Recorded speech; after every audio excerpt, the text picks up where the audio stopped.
అక్క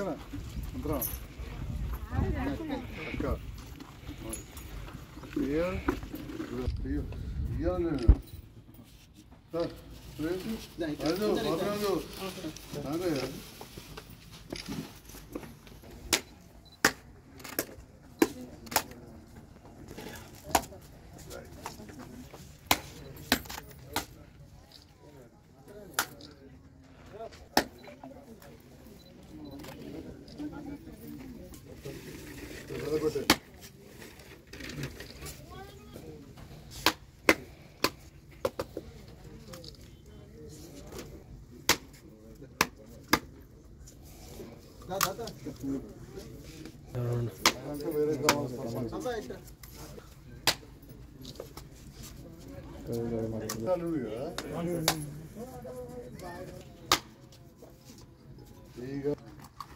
లక్ష్మణ్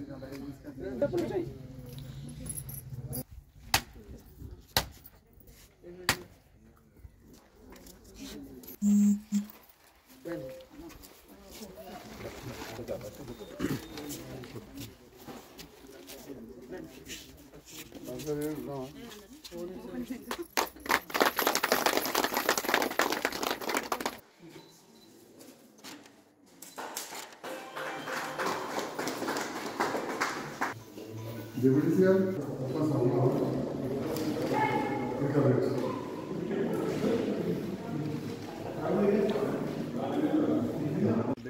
గ్రామ పంచాయతీ ఓపెనింగ్ వచ్చిన నాకు నమస్కారం. ఇంత మంచిగా గ్రామ పంచాయతీ కట్టించినందుకు ఎమ్మెల్యే సార్ ప్రొసీడింగ్ ఇప్పించినందుకు ధన్యవాదాలు. ఈరోజు పుట్టరకాని గ్రామ పంచాయతీ నూతన గ్రామ పంచాయతీ ప్రారంభోత్సవానికి ఇచ్చేసిన ముఖ్య అతిథులు మన గౌరవ జెపీ చైర్పర్సన్ గారికి, అదేవిధంగా స్థానిక ఎమ్మెల్యే సునీల్ కుమార్ సార్ గారికి, అదేవిధంగా సర్పంచ్లకు, ఎంపీటీసీలకు, వివిధ గ్రామాల నుండి వచ్చిన సర్పంచ్లకు అందరికీ పేరు పేరుగా నమస్కారం తెలియజేస్తూ, మరి మన సారు ఇంత చిన్న గ్రామ పంచాయతీ అయినా ఈ గ్రామ పంచాయతీకి ఇంత పెద్ద బిల్డింగ్ మంజూరు చేసి నిజంగా మేము చూస్తే ఆశ్చర్యపోతున్నాం. గతంలో మా గ్రామ పంచాయతీ చూస్తే 2 రూములతో ఉన్నాయి. మరి సారథులు ఇంత బ్రహ్మాండంగా మంచి ప్లాన్తో ఇంత పెద్ద అమౌంట్ పెట్టి చేసినందుకు మా మండలం తరఫున సార్ ప్రత్యేకంగా కృతజ్ఞతలు తెలియజేస్తూ మరి ఈ అవకాశం కల్పించినందుకు నమస్కారం. పుట్టరకాలని నూతన గ్రామ పంచాయతీ ప్రారంభోత్సవం చేసినటువంటి పెద్దలు మన జైత్యాల శాసనసభ్యులకు సంజయ్ కుమార్ గారికి, సారంగపూర్ మండలంలోని రంగపేట గ్రామ పంచాయతీలో ఉన్నటువంటి ఉద్దర కాలనీ గ్రామాన్ని మరి దాంట్లో ఉద్దర కాలనీ గ్రామ పంచాయతీ కావాలని చెప్పేసి గ్రామ పంచాయతీ మరి ఏర్పడాలని మరి గత ప్రభుత్వంలో తెలంగాణ రాష్ట్ర తొలి ముఖ్యమంత్రి కేసీఆర్ గారు మరి గ్రామ పంచాయతీలను ఏర్పరిచి తండాలను కావచ్చు, ఉద్దర కాలనీలు ఉన్నటువంటి కాలనీలన్నీ కూడా వారందరూ కూడా సొంతంగా పరిపాలన చేసుకోవాలి, అక్కడికే రేషన్ కార్డు రావాలి, ఒక సెక్రటరీ ఉండాలి, వాళ్ళ పరిపాలన వాళ్లకు జరగాలి, ఏది కావాలన్నా కూడా వేరే గ్రామ పంచాయతీకి పోయి చేసే పనిని ఈనాడు మరి మీ యొక్క గ్రామంలోనే ఉద్దర కాలనీలోనే ఏర్పరచుకోవడం అనేది నిజంగా కూడా సంతోషకరమైనటువంటి విషయం.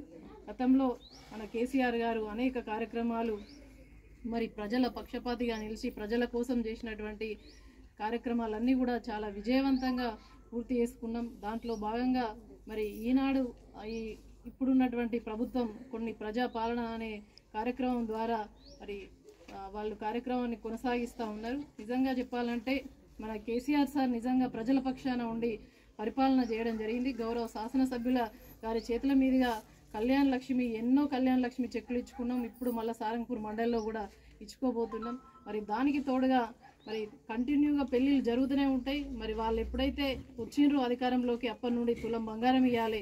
ఈనాడు రైతులందరూ కూడా మరి నారు పోసుకున్నారు, మరి ఎదురు చూస్తూ ఉన్నారు రైతు బంధు ఎప్పుడు వస్తుందని. కేసీఆర్ సార్ ఉన్నప్పుడు కంటిన్యూగా ఇచ్చేవాడు. కానీ ఈనాడు మరి రైతు బంధు అనేదాన్ని మళ్ళీ అప్లికేషన్ అవసరం లేదు. మళ్ళీ అప్లికేషన్ ఏం అవసరం ఒకసారి ఆలోచించాలి.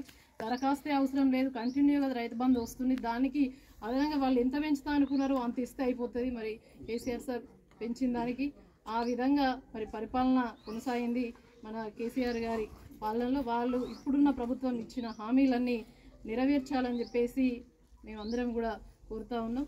మరొకసారి ఉద్దర కాలనీ గ్రామ పంచాయతీ ప్రజలకు, సర్పంచ్ గారికి వీళ్ళందరికీ కూడా శుభాకాంక్షలు తెలియజేస్తూ మరి తెలంగాణ రాష్ట్రం ఏర్పడ్డ తర్వాతనే ఈ ఒడ్ర కాలనీ గ్రామ పంచాయతీ అయింది. మన సంజయ్ కుమార్ సార్ ద్వారానే ఈనాడు 20 లక్షల రూపాయలతోటి భవనాన్ని ప్రారంభించుకున్న సంగతి మీ అందరూ కూడా ఎప్పటికీ మర్చిపోవద్దని చెప్పేసి తెలియజేస్తూ మరొకసారి శుభాకాంక్షలు. గ్రామ పంచాయతీ నూతనంగా నిర్మించుకున్న తర్వాత ప్రారంభోత్సవానికి మమ్మల్ని ఆహ్వానించిన గ్రామ సర్పంచ్ వెంకటేష్ గారికి, ఉప సర్పంచ్ గారికి, సభ్యులకు, అదేవిధంగా ఈ కార్యక్రమానికి ముఖ్య అతిథి చేసిన సోదరి జెడ్పీ చైర్పర్సన్ వసంత గారికి, గౌరవ ఎంపీడీఓ గారికి, ఈ రాష్ట్రం ఏర్పడ్డ తర్వాత చిన్న చిన్న గ్రామ పంచాయతీలు చేయాలని నిర్ణయం తీసుకున్న సందర్భంలో రంగపేట గ్రామానికి చెందిన మన ఒడ్ర కులస్తులు మా గ్రామ పంచాయతీ మాకు కావాలని అడగడంతో ఇక్కడ రంగపేట కావచ్చు, నా సరుకు దూరం ఉంటుంది కాబట్టి అంతర్గామలో, అదేవిధంగా కొత్తపేట దగ్గర 3 కూడా చేయడం జరిగింది.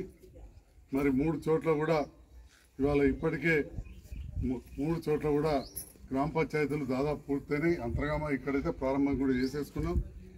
మరి ఇంత చిన్న గ్రామ పంచాయతీలో కొంత నిధులు తక్కువ ఉన్నా కానీ మన సర్పంచ్ గారు తనవంతుగా కృషి చేసి ఒక ట్రాక్టరు, టైలరు, ట్యాంకరు ఇవన్నీ మెయింటైన్ చేయడం, మరి ఈరోజు ఈ కార్యక్రమాలన్నీ చేసాం. చాలా విషయాలు చాలామంది మాట్లాడుతూ ఉంటారు. కొందరైతే ఏది చేసినా కానీ అన్ని మా నిధులే ఢిల్లీకి వెళ్ళి వచ్చినాయి అంటారు. మొన్న కూడా అన్నారు ఈజీఎస్ అనగానే మొత్తం ఢిల్లీకి వెళ్ళి వచ్చినాయి అనుకోవద్దు. ముందుగా అక్కడికి పంపేటి మనం 100కి 41 రూపాయలు చొప్పున మనకి ఇవ్వాలి, కానీ 31 రూపాయలు ఇస్తున్నారు. మరి 7 కిలో కడతాం మరి అంటే నువ్వు సబ్బు కొన్నా 18%, సిమెంట్ రోడ్ అయితే 18%. ఇప్పుడు 20 లక్షలలో 3,60,000 మళ్ళీ అంటే జిఎస్టీ. వినరా? 5 లక్షలు అయితే మీరు అంటారు కావచ్చు, అరే 5 లక్షల రోడ్ అయినా ఇక్కడ 4 లక్షలు కూడా కనబడతలేదు. నాటి ఫామ్లో లేదు. అంటే చదువుకున్న వాళ్ళకు నెలకు 4,000 ఇస్తామని, చదువుకునే ఆడపిల్లలకు స్కూటీ ఇస్తా అని, అట్లా యువతకు సంబంధించింది యువ వికాసం నిన్నటి దాకా లేదు. ఇక అది ఎన్నడు పెడతారో, స్పెషల్గా పెడతారా నాకు తెలియదు. ఇక మిగిలిన 5 కూడా ఎప్పుడు ఇస్తారో తెలియదు, నింపమంటున్నారు. మరి 1000 నుంచి 2,000 రూపాయలు పింఛన్ చేసినాం. తెలంగాణ వచ్చినాక 1000 వచ్చింది, కానీ అప్పుడు నేను ఓడిపోయినా. మేము గెలిస్తే 2,000 ఇస్తా ఉన్నాం, వెంటనే 2,000 ఇచ్చినాం. అప్పుడు కాగితం నింపమనిలే, పత్రం నింపమనిలే. ఈ ఊళ్ళో కూడా గుంటలు ఉంటారు.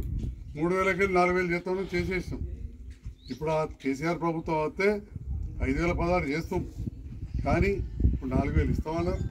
ఆ 4,000 ఈ కాగితాలు లేకుండా 2,000కి 4,000 జల్దీ ఫస్ట్కే లేస్తే మంచిగా ఉంటుంది. ఎందుకంటే ఎదురు చూస్తున్నారు. ఇక పాత వాళ్ళ కంటే కళ్యాణ లక్ష్మి గదే లక్షిస్తాం, కానీ ఈ 7 తారీఖుకి కొత్త సర్కార్ వచ్చింది కాబట్టి అప్పటికెళ్ళి అయిన వాళ్ళందరికీ అంతకుముందు ఎన్నడూ కూడా రూపాయి ఇవ్వలేదు. కానీ మరి ఇక బాధ్యత ఇక్కడ ఓట్లు వేయించిన వాళ్ళది ఆ తులంకు ఆ లక్షకు పక్కకు తులం బంగారం ఇస్తామన్నారు. ఇస్తే సంతోషం, ఇవ్వాలని కోరుకుంటున్నాం. ఇట్లా చాలా ఉన్నాయి. రైతు బంధు 15,000 ఇస్తా అన్నారు, ఈసారి అయితే ఇవ్వలేదు, వచ్చేసారి ఇస్తామంటున్నారు. రుణమాఫీ 9 తారీఖు నాడు చేసుడే అన్నారు 2 లక్షలు, 9 పోయింది, మళ్ళీ 29 వచ్చింది. ఎప్పుడు చేస్తారో చెయ్యాలని చెప్పి కోరుకుంటున్నాం. ఇప్పుడే ఏం కొట్లాట లేదు, పంచాయతీ లేదు, కానీ ఏవైతే చెప్పి అక్కడ కాంగ్రెస్ ప్రభుత్వం వచ్చిందో